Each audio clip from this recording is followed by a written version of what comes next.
Hey YouTube, Vertical Stacker here, and this is my Hitchhiker's Guide to Stacking. What do I mean by that? Let's talk about it.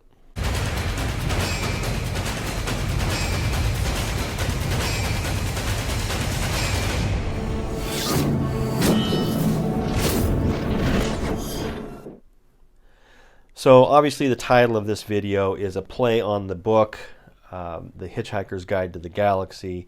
Here, however, we're talking about the Hitchhiker's Guide to Stacking. And what do I mean by that? I think a hitchhiker is someone who has a plan, but it may not be the best laid plan. And what they're trying to do is they're trying to get from point A to point B, or maybe from point A to point C. But somewhere along the way, they need help. And so they're going to, be walking along the road and stick their thumb out, and somebody is going to come along and pick them up and take them to the next destination. Now, that may be a couple of miles down the road, it may be another town down the road, or it may go on for a couple hundred miles. But you never know what you're getting into when you get into that car or truck, right? You don't know truly where you're going to end up. And there could be some rather unpleasant detours along the way. So what this video is designed to do is just to outline 5 principles that will hopefully help us as stackers avoid those unpleasant detours and really lay the best plans possible to have a successful stack. All right, with that said, first, anytime you have a stack of precious metals, regardless of whether it's silver or gold, you have to think about storage considerations. Where are you going to put it? Are you going to put it in a shoebox under your dresser? Maybe a wall safe or a floor safe? Maybe an ammo can out in your garage. There's all kinds of places where you could conceivably store your precious metals, such as a safety deposit box. Most stackers, however, I think are under the impression that if you don't physically possess it, you don't really own it. We've all seen that mantra, right? And so I think as stackers, we need to be always concerned about storage ramifications and how much cost perhaps it is going to take to store precious metals. Now, I am not an advocate of using these storage facilities where you pay a monthly fee to store your precious metals. I suppose if you had millions and millions of dollars of precious metals that you knew you couldn't insure in your home, then you might want to do that. But if you have, a few thousand ounces of silver, 100 ounces of gold or something like that, and you felt comfortable storing it in your home, well, there are certainly ways to do that safely. Obviously, nothing is truly 100% safe. There are things that can happen no matter what. But generally speaking, home storage is something that most stackers will do. And so you need to think about from the very first ounce to your 100th ounce, whether it's gold or silver or some combination of platinum or palladium or whatever. Where are you going to store it, and how are you going to store it? Are you going to store it loose? Are you going to buy boxes to stack them in, or tubes, things like that? So storage considerations, that's really important to keep in mind as you're stacking, because you don't want to outgrow your britches, so to speak, to where you have more stack than you know what to do with, to where it's just laying around in corners or on tables or things like that. So storage considerations, be thinking about that and be making a plan as you grow your stack. The second consideration is what I refer to as the KISS principle. It's nothing new. Keep it simple, stupid. As you develop your stack, there are different schools of thought here. Obviously, there are some stackers that get a little bit of everything. They've got gold, they've got silver, they've got platinum, they've got even rhodium, palladium, things of coins or bars or whatever, jewelry perhaps, 90% constitutional silver, war nickels, whatever you want to stack. That's your prerogative. But keeping it simple has really helped me, so I don't over diversify. At first, I was really resistant to buying any pre-33 gold, for example, in my stack. And after I developed my silver stack, and I started to develop my American Gold Eagle stack, and this started, back in the 2000s, but the earlier 2000s. As I developed my silver stack and kind of got the amount of silver stacked that I felt comfortable with, then I moved on to gold, and then I moved on to pre-33 gold. So if I would have tried to do all that at once, I think I would have been just inundated, and I wouldn't have had all of the information that I would have needed to make good decisions about buying and storing and really having an understanding of what my plan was with my stack. So I'm talking a little bit in the ether here as far as a little bit of a theory or philosophy regarding stacking, but at the end of the day, what's really important is that you understand your stack and that the simplicity of your stack is a key component of your success, because if it gets too complicated, you're just not going to be able to keep track of it very well. So to that end, use a spreadsheet. Use an Excel spreadsheet. I know there's several stackers out there. I have one. I'm not going to show it to you because I don't have time to edit it and all that. But I have spreadsheets that help me keep track of my stacks, and then I also have tools. I have tools to make sure that none of the fake stuff makes it into my stack. This is the Sigma Metalytics Pro, and this is a slide that I recently won at an auction. Both of these things are great tools in trying to keep fakes out of your stack. So have some tools to help you keep it simple, because the last thing you want to do is have some fakes sneak into your stack and then you either show them or you try to sell them to a coin shop or to another buyer. That could be just a disaster for your reputation. Okay, the third principle I want to talk about is dollar cost averaging. Again, this is not any rocket science. Everybody talks about it, but it's just a really ideal way of trying to keep down the costs of your stack. If you buy 10 ounces of silver a month over 10 years, your dollar cost average is going to be lower, obviously, than if you would have just bought it all at one time, assuming, of course, that the price at the time that you bought all of it was higher than it would have been had you dollar cost averaged over those 10 years.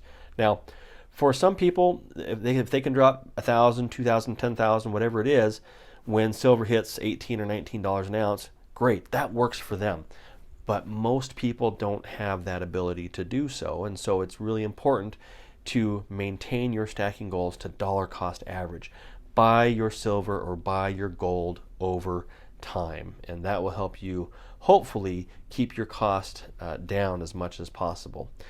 It also eases the sting when the prices go really bad, or in some cases when the prices go really good and now you want to sell instead of buy or whatever, and you can leverage some of what you've bought at lower prices.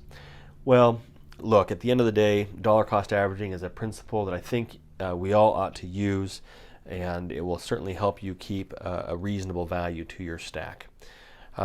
Next, I want to talk about developing relationships. The fourth principle is developing relationships in the community. Not only the stacking community online, but also your local community. I've developed relationships with several LCSs, or local coin shops, in my community, and I'll tell you, it's been a really good strategy, because I can go in there and I just kind of hang out in the background while there's some other customers up, making their deals or whatever at the counter, and I will watch my LCS sell, a tenth of an ounce of gold for $190 or whatever it is, and then I'll go up there and I'll sit there and shoot the breeze with them, and I'll say, well, what do you have left in your case here today? And they'll say, well, we have 13 tenth ounces and a quarter ounce and whatever it is, and I'll just sit there and I'll shoot the breeze some more, and then I say, well, I think I'll take some of these tenth ounces. What's the best price you can get me? And invariably, almost every single time, but for maybe one or two exceptions, just because of demand of certain things, I've been able to get it for cheaper than the person just before me purchased it for. Simply because I've developed those relationships. I've bought a good volume of merchandise from them over the years, and so instead of paying $190 for a 1/10 ounce gold eagle, I'll pay $180 for a 10th ounce gold eagle 5 minutes after someone just bought it for $190. Now, does that mean that they were ripping off the guy before me? No, that's very well might have been the market price, but many LCSs, and not all, but many, once you develop a relationship with them, will be willing to work with you on prices and offer you better deals than they may offer the next guy or gal that walks through the door. Now, That's not to say that you should take advantage of that. That's not to say that every time you go to buy something, you should, try to barter them down to the lowest possible price. Some people feel comfortable doing that, and I guess that's certainly your prerogative. But for me, I like it when the dealer comes to me and says, "Hey, how about this?" Rather than me trying to get the price down, I like it when they come and offer me a better price than I know they just sold something to the guy before me. That makes me feel pretty good because that helps cement our relationship as a buyer and seller.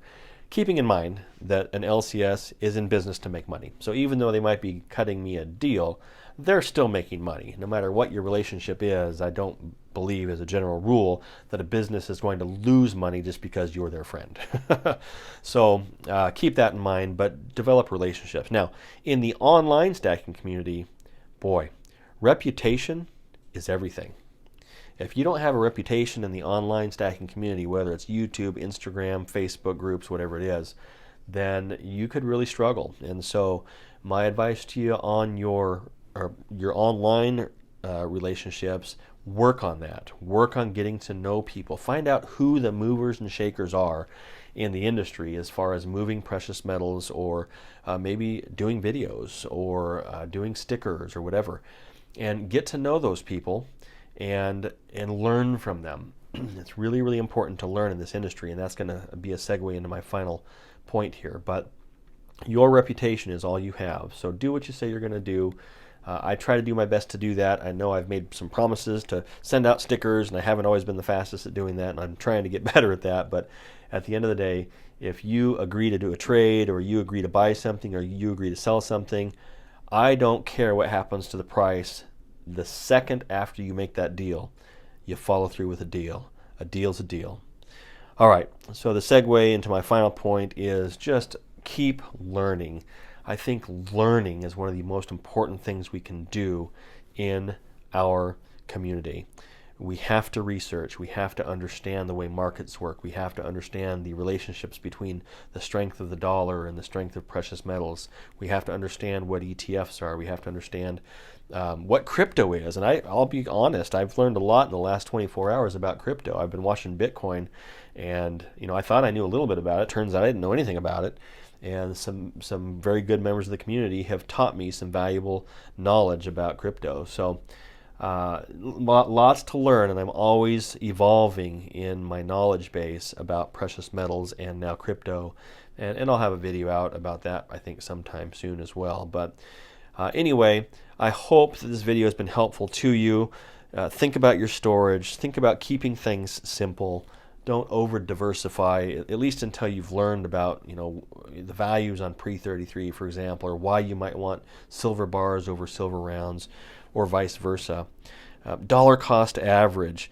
Develop relationships, in the community, both in your own LCS community and online here on YouTube, and then constantly seek learning. I can't tell you enough how important it is to seek learning. If you like this video, I appreciate that. It's a little bit of information about a few things. Most of it's common knowledge and to a certain extent common sense. But hey, we have to keep the content going, and whatever we can do to benefit each other in this community is a good thing. Vertical Stacker, until next time.